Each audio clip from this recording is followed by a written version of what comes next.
regard migration as a sign of failure, but if development policies work, people would not want to move. Accordingly, migration has been viewed as a problem to be solved, not as a solution to a problem. But migration should not be considered good or bad. It is simply natural to human condition.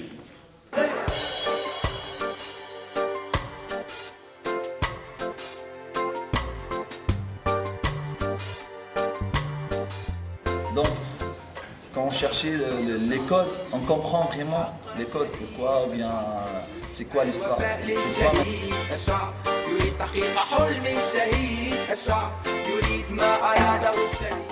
On a eu quand même des images en France, je ne sais pas dans d'autres pays, en France avec en effet l'île de Lampedusa qui était très médiatisée, avec des vagues de migrants qui arrivaient.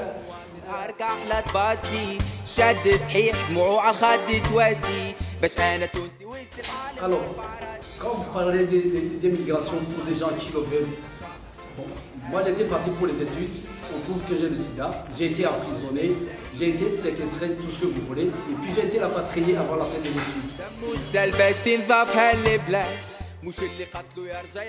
Migration is a silent movement.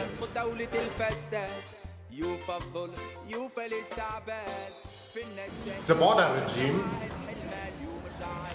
is a system to establish a gap of the wealth, a gap of the living conditions. And especially here between Tunisia and Italy, Germany, it is 1 to 10. For the same word, you have here 1 unit of money, and in Germany 10 units of money. Yes, there's a gap of 1 to 10, really big gap. Le cause sono conosciute da decenni, da molto tempo. La povertà, la disoccupazione,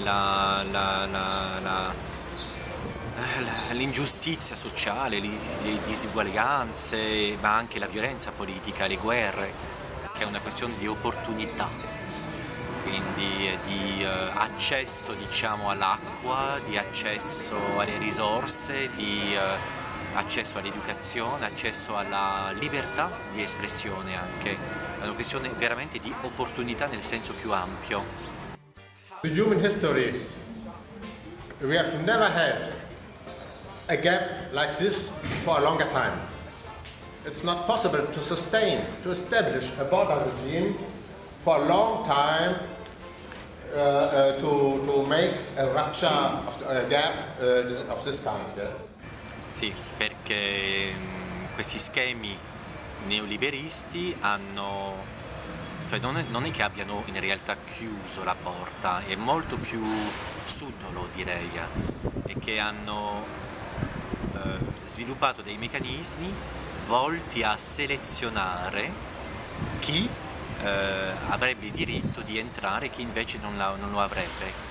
E questa selezione è adesso oramai, insomma, fa parte degli accordi bilaterali che sono promossi, sviluppati fra per esempio la Tunisia e tanti paesi membri dell'Unione Europea, fra l'Unione Europea nell'ambito di questi partenariato per la mobilità, dove appunto la selezione, ma non solo la selezione, anche l'aspetto temporaneo del soggiorno all'estero, condizionato ovviamente da un contratto di lavoro, viene promosso.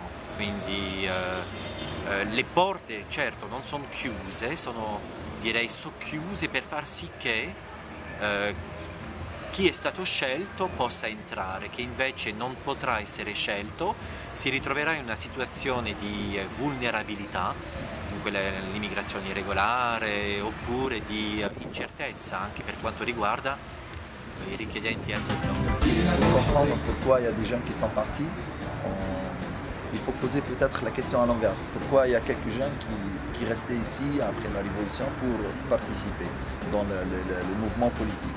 Ici, donc, on comprend que la plupart des gens qui sont partis, vraiment, d'abord, il leur manque la conscience peut-être politique ou bien le vouloir politique.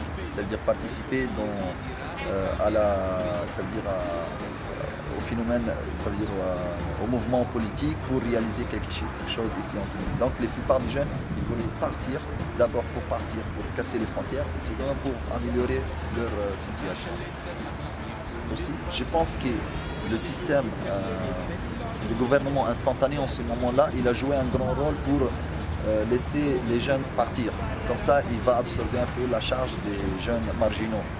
Ça veut dire laisser les jeunes partir qui ne travaillent pas et tout, ça va baisser un peu la tension. Donc ça, c'était peut-être un jeu politique aussi. Big forces against the two levels, against the gap. What are the big forces? The big social forces. Okay, the parties. Okay, the labor unions. Okay, the civil society. Okay, the ONGs. Okay, all this, the NGOs.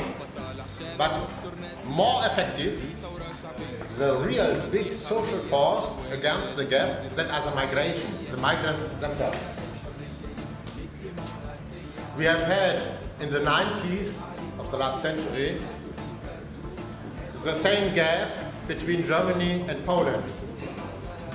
After the fall of the wall of the Berlin, Germany invented the modern border regime against the Eastern Part.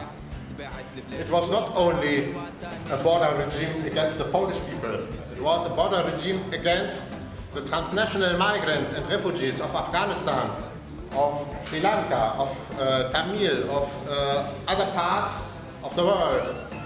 They came legally until the border of Germany, and they had to cross the river, and after that they were illegals. In that time we began to make a documentation about the first deaths at the border. It was in the eastern part. In that time we began to start struggles against the detention centers, against the readmission agreements, against the deportations, against all the instruments of the modern border regime. Before, you have to think about it, before it doesn't exist, that are new instruments of border regime. Before the 90s, we didn't know this kind of system. Pour comprendre vraiment cette histoire, il faut vraiment vécu les sentiments de ces jeunes-là. Moi, je sais qu'est-ce que ça veut dire ne pas partir. Et un jour, j'étais dans une maison avec des jeunes, là où l'Italie, le 17 avril 2011, des jeunes tunisiens, ça veut dire l'Italie, elle a signé un accord avec la Tunisie pour ne plus accepter, pour fermer les frontières. Je demande à ces jeunes-là, on avait la caméra, petite caméra, je demande pourquoi vous partez aujourd'hui, c'est bloqué. Ils disent non, j'ai envie de partir. Donc, je comprends leurs sentiments ici. Et ce qui s'est passé en Tunisie aujourd'hui, c'est comme un petit enfant qui te lui dit ne prends pas le sucre, ne mange pas le sucre. Et le jour quand il tombe sur le seau, il va l'avaler. Donc, ce qui s'est passé en Tunisie après la révolution, c'est cette, tu vois, c'est casser tout, tu vois, il faut partir.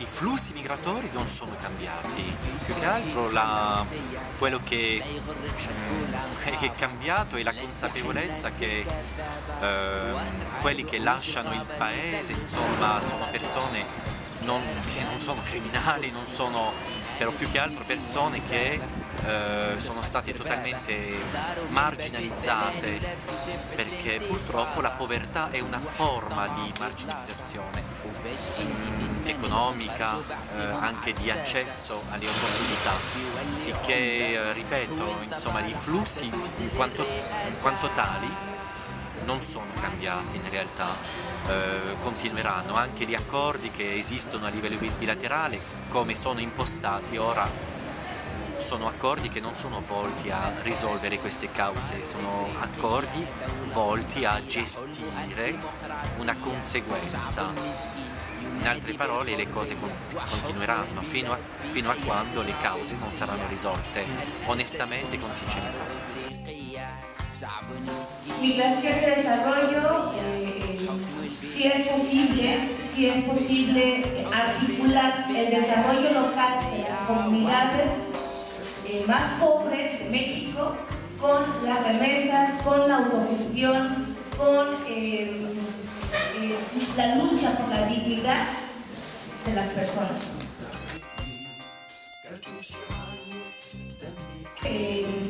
Aminorar la migración, ya que es integral, busca que la persona esté bien, busca fomentar una cultura del ahorro e impulsar proyectos para que las personas no migren.